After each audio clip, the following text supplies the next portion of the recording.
નમસ્કાર દર્શક મિત્રો, લોકમત ન્યૂઝ ચેનલમાં હું ક્ષિતિજ સુપેકર આપનું હાર્દિક સ્વાગત કરું છું. સરકારના પ્રવક્તા ઋષિકેશ પટેલે નિવેદન આપતા જણાવ્યું હતું કે રાજ્યમાં સૌથી વધુ આફત વડોદરા પર છે. સર્કિટ હાઉસ ખાતે વડોદરાની પરિસ્થિતિને લઈને થયેલ બેઠક બાદ સરકારના પ્રવક્તા ઋષિકેશ પટેલે નિવેદન આપતા જણાવ્યું હતું કે રાજ્ય સરકારનો સંપૂર્ણ ફોકસ વડોદરા પર છે. અકોટા, ફતેગંજ, સિદ્ધાર્થ બંગલો, વડસરમાં સૌથી વધુ પાણી ભરાયા છે. 10 થી 12 ફૂટ જેટલા પાણી હાલ પણ ભરાયેલા છે.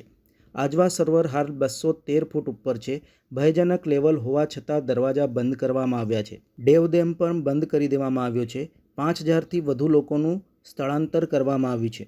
800 લોકોનું રેસ્ક્યુ કરવામાં આવ્યું છે. વરસાદ રોકાતા 12 થી 15 કલાકમાં નદીનું સામાન્ય લેવલ આવે તેવી આશા છે. જો વરસાદ પડે તો હજુ પાણી ભરાય તેમ છે. પાલિકા અને ભાજપની ટીમો કામે લાગી છે. જરૂરિયાતની સેવાઓ પણ પહોંચાડવામાં આવી રહી છે. એનડીઆરએફ, આર્મી, એસડીઆરએફ હાલ તૈનાત છે. પાણી ઉતરે એટલે વડોદરા સહિત તમામ સ્થળે સર્વે કરવામાં આવશે તેમ તેઓએ જણાવ્યું હતું.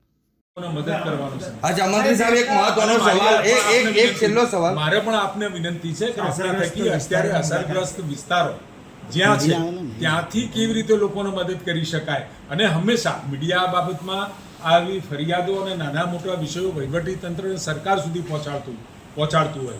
હું મીડિયાનો પણ આભારી છું કે આવી નાના મોટા વિષયો તમે ધ્યાનમાં દોરો છો. એના કારણે અમને પણ સરકારી વહીવટી તંત્રને પણ એ અમુક બાબતો ખબર નથી પડતી અથવા તો અમારા સુધી માહિતી નથી હોતી. એ તરત જ એક્શનમાં લાવી અને લોકોને મદદ કરી. એક છેલ્લો સવાલ સાહેબ, વિશ્વામિત્રી નદીની સમસ્યા વર્ષો જૂની છે.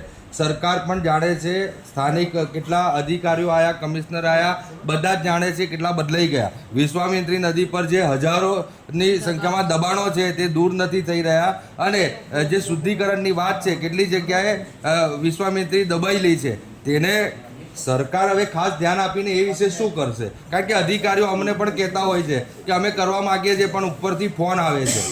ના, એવી કોઈ વાત જો કોઈએ કરી હોય તો એ અસ્થાને છે, યોગ્ય પણ નથી.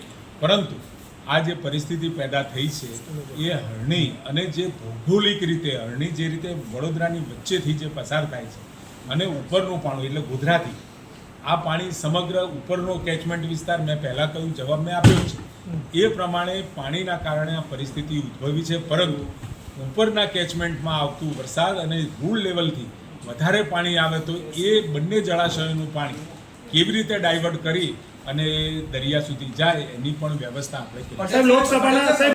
વરસાદ અત્યારે અટક્યો છે.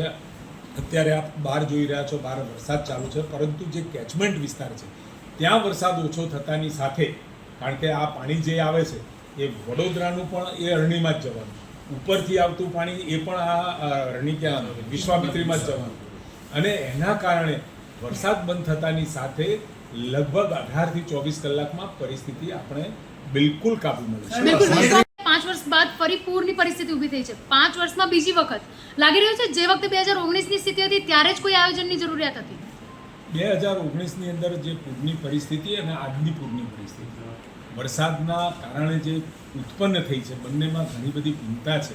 પરંતુ 2019 અને અત્યારની પરિસ્થિતિમાં આપણે વધારાનું કેચમેન્ટમાં પડતું પાણી, સરોવરોમાં જે આપણી આજુબાજુ 3 સરોવર છે કે જેનું પાણી ત્યાં ગેટેડ નથી, ત્યાંથી ઓવરટોપ થઈ અને જે વિશ્વામિત્રીમાં આવે છે, બંને ડેમનું પાણી આવે છે. એનો રસ્તો આગામી સમયમાં વહીવટી તંત્ર દ્વારા એનો નક્કર એક્શન પ્લાન બનાવવા માટેની આદરણીય મુખ્યમંત્રી સાથે પણ વાત થઈ છે. વધારાની બોટો પણ અત્યારે આપણી પ્રાયોરિટી એ છે. ભવિષ્યમાં શું આવશે, શું પરિસ્થિતિ આવી પેદા થાય તો શું કરવું જોઈએ અલગ વિષય છે. પરંતુ અત્યારે પેદા થયેલી પરિસ્થિતિમાં સામાન્ય જણને, સામાન્ય નાગરિકને કેવી રીતે મદદરૂપ થઈ શકાય એ અત્યારે આપણી